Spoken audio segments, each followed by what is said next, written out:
มาเป็นกำลังใจทุกแมตช์มาเห็นพีเห็นออกทุกแมตช์ที่บนไหลแต่ขอเสียงตัวมือเพื่อนแน่บนว่า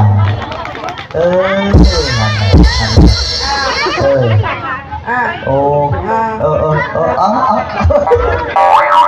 เป็นจะให้ก็ขอฝากนะเด้อพี่น้องเด้อขอเป็นหนึ่งเพื่อนว่าอันนี้เป็นหนึ่งเลยเนาะอันนี้เป็นอย่างนี่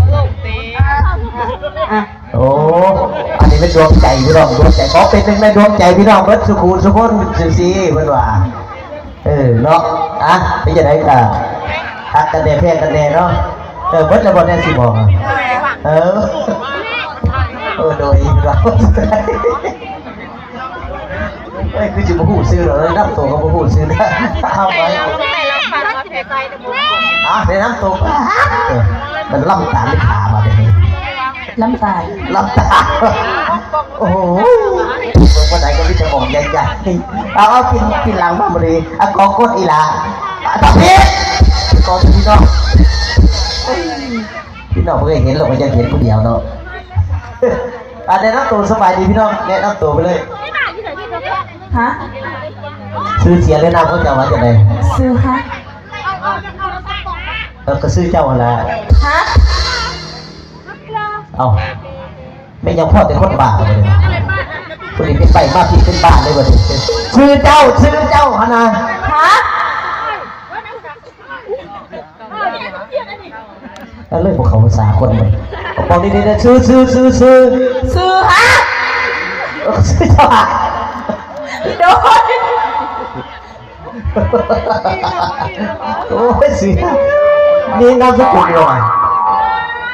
นามสกุลเจ้าอะไรไผ่นามสกุลไผ่ซื้อหน่อยนางแก้วแวนบอกเจ้าสักทีก็ว่าไปไผ่ก็ซื้อเจ้าเลยนามสกุลไผ่กูตายเลยนามสกุลไผ่เจ้าน่ะยังไว้แล้วจะพูดซื้อไผ่นามสกุลไผ่เจสซี่กับดีดอกพี่น้องเนาะซื้อหานามสกุลไผ่คนพี่ทัศน์ว่าเกิดที่เท่าไหร่ล่ะอยู่เมืองสนาคามเขตวิจันทร์เมืองสนาคามเขตวิจันทร์มีลูกมีผัวทุกคนเลยยังบ่มีอยู่ยังโสดอยู่สักปีได้ไหมดี21 ปีโดยในวันพุธนี้40 ปีแล้วที่ยังน้อยกว่าเจ้าเนี่ยแล้วกินหน่อยฮะ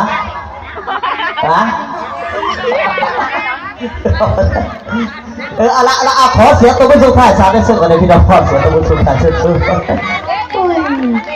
คุณเล่นกับใบคุณซ้อกับบ้า